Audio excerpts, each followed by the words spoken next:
2024 లేదా 25లో డిగ్రీ లేదా బీటెక్ చదివారా? సాఫ్ట్‌వేర్ జాబ్ కోసం ఎదురు చూస్తున్నారా? అయితే కోడ్‌జ్ఞాన్ 100 డేస్ కోర్సులో చేరండి, జాబ్ సాధించండి.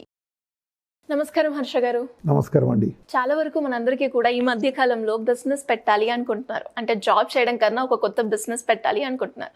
బిజినెస్ పెట్టాలి అంటే ఒక మంచి ఐడియాతో పాటు ఇంప్లిమెంటేషన్ అనేది అవసరం. అలాగే ఇంప్లిమెంటేషన్లో చాలా వరకు ఎక్కడ ప్రాబ్లం వస్తుంది అంటే ఫండ్స్ విషయంలో ఎక్కువగా ఇష్యూస్ అయితే వస్తున్నాయి.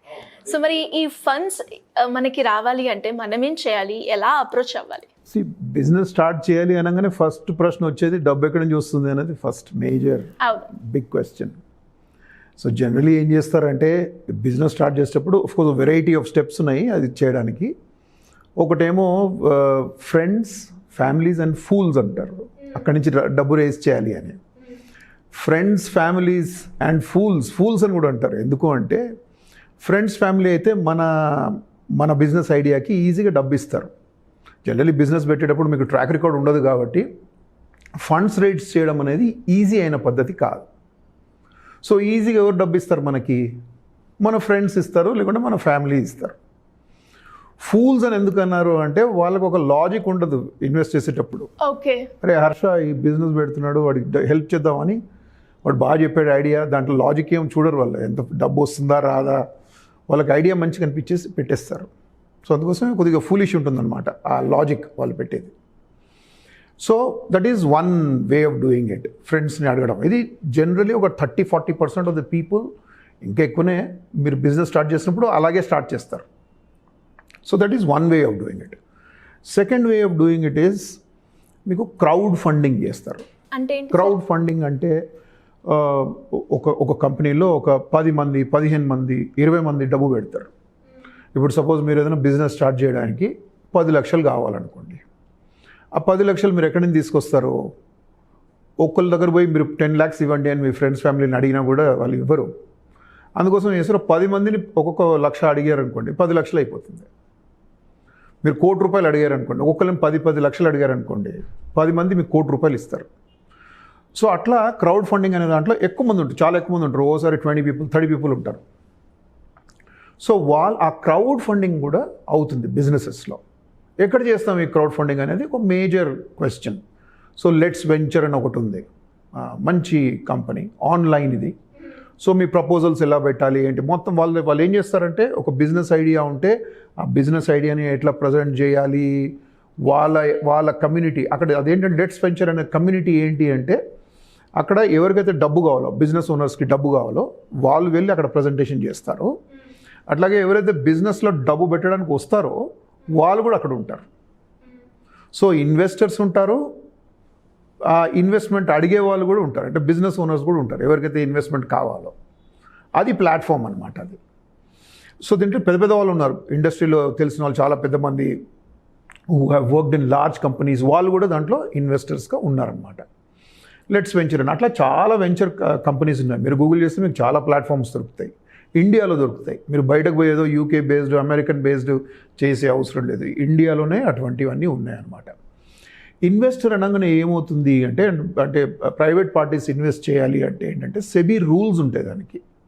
సో అందుకోసం అంటే సెబీ అంటే మనది స్టాక్ ఎక్స్చేంజ్ ఉంది కదా, మన securities and exchange bureau of India ఉంది కదా, ఆ సెబీ రూల్స్ ఉంటాయి. ఆ సెబీ రూల్స్ ప్రకారంగా చేయాలి. ఎందుకంటే ప్రైవేట్ పార్టీస్ ఇన్వెస్ట్ చేస్తున్నారు కాబట్టి గవర్నమెంట్ ఆ రూల్స్ని డిస్క్రైబ్ చేసింది ఆల్రెడీ. ఇన్వెస్టర్స్ లాస్లో పోకూడదని కొన్ని రూల్స్ ఉంటాయి. సో దానికి కావాల్సిన లైసెన్స్ తీసుకున్న వాళ్ళే ఈ క్రౌడ్ ఫండింగ్ ప్రొవైడ్ చేస్తారు. అట్లా కాకుండా చాలా ప్రైవేట్ పార్టీస్ ఈ మధ్యన వచ్చినాయి. వాళ్ళు ఏం చేస్తుంటారంటే అందరు కలిసి డబ్బు పెట్టేస్తుంటారు, దానికి ఏం పెద్ద శాంక్టిటీ ఏమి ఉండదు. So crowd funding platforms which are SEBI approved, ఆ రెగ్యులేషన్స్లో అప్రూవ్ అయినవి మీరు తీసుకుంటే మీకు డెఫినెట్లీ బెనిఫిట్గా ఉంటుంది. సో అదొక వే ఆఫ్ రైజింగ్ ఫండ్స్. చిన్న అమౌంట్స్ కావాల్సి వస్తుంది కాబట్టి స్టార్టింగ్లో అది పనికి వస్తుంది. మూడోది ఏంటంటే bank loans. So bank loans ఏం చేస్తారు, మీ వర్కింగ్ క్యాపిటల్ రిక్వైర్మెంట్ అంటే మన డే టు డే ఖర్చుల కోసం అడిగినా ఇస్తారు, లేకుంటే ఏదైనా టర్మ్ లోన్స్ కావాలన్న దానికి ఇస్తారు. మనకి ఏదైనా కొనాలనుకున్నా, ఏదైనా ఎక్విప్మెంట్ కొనాలి, మెషినరీ కొనాలి అనుకున్నా కూడా బ్యాంక్ లోన్స్ ఇస్తారు. అంటే దానికి బ్యాంక్ లోన్కి ఏమవుతుందంటే వాళ్ళు దాన్ని మార్గేజ్ చేస్తారు. అంటే మీకు సపోజ్ మీరు ఎక్విప్మెంట్ కొన్నారనుకోండి, ఆ ఎక్విప్మెంట్ బేసిస్ మీద వాళ్ళు లోన్ శాంక్షన్ చేస్తారు. ఓకే, సో అదొక పద్ధతి ఉంటుంది. ప్రొఫెషనల్స్ ఉన్నారనుకోండి, ఫర్ ఎగ్జాంపుల్ సిఏ ఉన్నారు, లేకపోతే డాక్టర్ ఉన్నాడు, క్లినిక్ పెట్టదలుచుకున్నారు. డాక్టర్ చదివాడు కాబట్టి డెఫినెట్లీ డబ్బు సంపాదిస్తాడు, ఆయన క్లినిక్ కావాల్సిన పైసలు ఇస్తారు వితౌట్ ఎనీ కొలాటరల్. కొన్నిటికి కొలాటరల్స్ ఉంటాయి, కొన్నిటికి కొలాటరల్ ఉండదు. కొలాటరల్ ఉంటుంది అంటే ఏంటి, ఏదో ఇల్లు ఏదో పెడితే దాని బేసిస్ మీద వాల్యుయేషన్, ప్రాపర్టీని ఏదో పెడితే దాని బేసిస్ మీద వాల్యుయేషన్ చేసి మనకి లోన్ శాంక్షన్ చేస్తారు. ప్రొఫెషనల్స్కి ఎలా చేస్తారు, వాళ్ళ ఇంటలెక్చువల్ కేపబిలిటీ, ఓకే, వాళ్ళ ఇంటలెక్చువల్ కేపబిలిటీని లెక్క అంత రాదు. ఇల్లు అయితే బాగా వస్తుంది, మీ ఇల్లు ₹1 కోటి వర్త్ అయి ఉంటే, మీ ల్యాండ్ వాల్యూ ఎక్కువ ఉంటే ఆ ఇంటి బేసిస్ మీద మీకు ఏదో ఇస్తారు లోను. వాళ్ళకి రూల్స్ అండ్ రెగ్యులేషన్స్ ఉంటాయి, ఒక్కొక్క బ్యాంక్ ఒక్కొక్క రకంగా ఉంటుంది. సో దాన్ని బట్టి ఇస్తారు వాళ్ళు. సపోజ్ మీరు ప్రొఫెషనల్, మీరు ఏది పెట్టదలుచుకోలేదు, కొలాటరల్ ఫ్రీ లోన్స్ కూడా ఉంటాయి అన్నమాట. సో బ్యాంక్లో అది కూడా బ్యాంకే ఇస్తుంది. కానీ మీకు బ్యాంక్ అనగానే ఏమవుతుంది, మీ సిబిల్ స్కోరు అవన్నీ వస్తాయి దాని లోపల, మంచి సిబిల్ స్కోర్ ఉండాలి దాంట్లో, అవన్నీ వస్తాయి. మీ సిబిల్ స్కోర్ ప్రకారంగా, మీ క్రెడిట్ వర్దినెస్ ప్రకారంగా, అంటే ఇండివిజువల్. సపోజ్ ఇప్పుడు నేను ఉన్నారనుకోండి, మా సర్వజ్ఞ సొల్యూషన్స్కి మేము లోన్ తీసుకోవాలనుకోండి, ఏది మన కొలాటరల్ ఫ్రీ లోన్ తీసుకోవాలనుకోండి, దానికి నా సిబిల్ స్కోర్ చూస్తారు. నేను మేనేజింగ్ డైరెక్టర్ కాబట్టి నా సిబిల్ స్కోర్ ఏంటి దాని బేసిస్ మీద చూసి ఇస్తారన్నమాట. సో ఇండివిజువల్స్ ఎవరైతే కంపెనీస్ నడుపుతున్నారో వాళ్ళ క్రెడిట్ వర్దినెస్ చూసి బ్యాంక్ లోన్స్ ఇస్తుంది. So that is one other simple way of doing it. ఇంకోటి అంటే ఏంజల్ ఇన్వెస్టర్స్ అని ఉంటారు.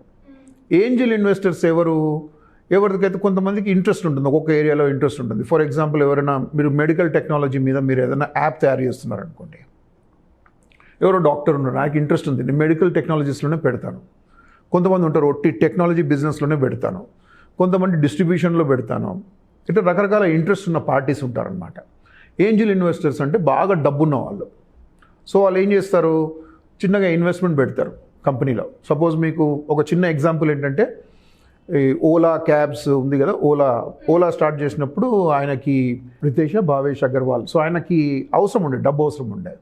సో ఇప్పుడు ఈ Shaadi.com ఓనర్ ఉన్నారు కదా మిత్తల్, ఆయనకి ₹15 లక్షలు ఇచ్చాడు. ఓకే, సో చిన్న అమౌంట్ అవసరం ఉంటుంది స్టార్టింగ్లో. ఇప్పుడు చూడండి, ఓలా ఎంత పెద్ద కంపెనీ, వాళ్ళు ఎలక్ట్రిక్ స్కూటర్స్ కూడా చేస్తున్నారు కదా.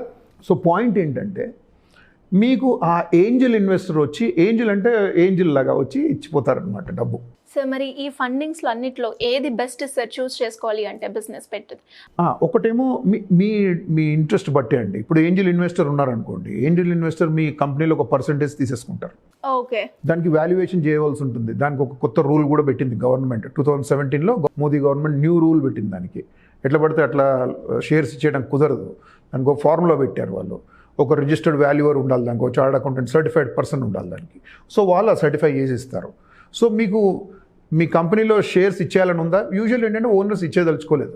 ప్రైవేట్ లిమిటెడ్ కంపెనీస్ పెట్టుకుంటారు కాబట్టి వాళ్ళు ఏంటంటే వాళ్ళ షేర్ హోల్డింగ్ ఓనర్షిప్ ఇంకోలోకి ఇవ్వదలుచుకోలేదు వాళ్ళు. సో వాళ్ళు కొంతమంది డెట్ కావాలంటారు. డెట్ అంటే అప్పు, మీరు అది ఒక ఇంట్రెస్ట్ రేట్లో వెనక్కి ఇచ్చేస్తారు. మీ ఇష్టం అనమాట. సపోజ్ లేదు, నేను కంపెనీ పెద్ద గ్రో చేయాలి, నా వల్ల ఒకటితో కాదు, ఒక టీం కావాలి అంటే స్టార్టింగ్లో ఒక ఏంజల్ ఇన్వెస్టర్ని పెట్టుకున్నా, ఇన్వెస్ట్మెంట్ తక్కువ ఉంటుంది కాబట్టి ఏంజల్ ఇన్వెస్టర్ని పెట్టుకున్నా, రేపు పొద్దున మళ్ళీ వెంచర్ క్యాపిటల్ ఇన్వెస్టర్ని తీసుకురావాల్సి వస్తుంది. ఓకే, వెంచర్ క్యాపిటల్ అంటే రిస్క్ ఎక్కువ ఉన్నప్పుడు, పెద్ద స్కేల్ అయ్యేటప్పుడు వెంచర్ క్యాపిటల్ వస్తారు. వాళ్ళందరూ ఏంటంటే ఎగ్జిట్. ఇప్పుడు ఏంజల్ ఇన్వెస్టర్ కూడా ఏం చూస్తాడు అంటే ఎగ్జిట్ చూస్తాడు అనమాట. అంటే నేను వెళ్ళిపోయేటప్పుడు నాకు ఎంత ఎగ్జిట్ ఉంటాను, నేను ఎంత డబ్బు సంపాదిస్తాను, 10 లక్షలు పెట్టాను, నేను వెళ్ళిపోయేటప్పుడు నాకు ఎంత ఇస్తావు, అది చాలా చాలా ఇంపార్టెంట్ అయిన విషయం. ఇది కాకుండా ఈ ఫండింగ్స్ లో మీరు రకరకాల ఫండింగ్స్ చెప్పడం జరిగింది కదా సార్. సో మరి అంటే ఈ కేటగిరీ, ఈ బిజినెస్ మోడల్లో వెళ్తున్నప్పుడు ఈ ఫండింగ్ ని మనం చూస్ చేసుకోవాలి అంటూ పర్టికులర్ గా ఏమైనా ఉంటుందా? మన ఇష్టం అండి. ఇప్పుడు చూడండి, ఫర్ ఎగ్జాంపుల్ మీరు ఎలా చూస్ చేసుకోవాలి అని అనుకుంటున్నారు దాన్ని బట్టి, ఇప్పుడు మీకు గవర్నమెంట్ స్కీమ్స్ కూడా చాలా ఉన్నాయి. ఇప్పుడు MSME స్కీమ్స్ ఉన్నాయి, మైక్రో స్మాల్ మీడియం ఎంటర్ప్రైజెస్కి చాలా స్కీమ్స్ గవర్నమెంట్ ఆఫర్ చేస్తున్నాయి. దాంట్లో కొన్ని ఏమో క్రెడిట్ గ్యారంటీ స్కీమ్స్ అని ఉన్నాయి. క్రెడిట్ గ్యారంటీ, ఇప్పుడు ఎవరైతే లెండర్ ఉంటారో, లెట్స్ సే ఫర్ ఎగ్జాంపుల్ ఏదో బ్యాంక్ మీకు డబ్బు ఇస్తుంది, అది మీకు ఇస్తే మరి మీరు డిఫాల్ట్ చేస్తే ఎట్లా అని భయం ఉంటుంది, అందుకే మీకు ఇవ్వరు. సో గవర్నమెంట్ ఏం చేస్తుందంటే ఆ క్రెడిట్కి గ్యారంటీ ఇస్తుంది అనమాట. సపోజ్ మీరు డిఫాల్ట్ అయ్యారనుకోండి, వాళ్ళు గవర్నమెంట్ బ్యాంక్కి దాన్ని చూసుకుంటుంది, ఆ డబ్బు గవర్నమెంట్ ప్రొవైడ్ చేస్తుంది అనమాట వాళ్ళకి. సో ఇటువంటి అన్ని కొన్ని గవర్నమెంట్ పెట్టింది. అట్లనే ప్రధాన్ మంత్రి ముద్రా యోజన అని ఒకటి ఉంది. రకరకాల గవర్నమెంట్ స్కీమ్స్ ఉన్నాయి. ఆ స్కీమ్స్లో కూడా మీరు డెఫినెట్లీ చూస్ చేసుకోవచ్చు. ఈ చాయిస్ అనేది టోటలీ ఆ ఇండివిజువల్ బేసిస్ మీద ఉంటుంది. Thank you sir. Thank you so much. Thank you very much.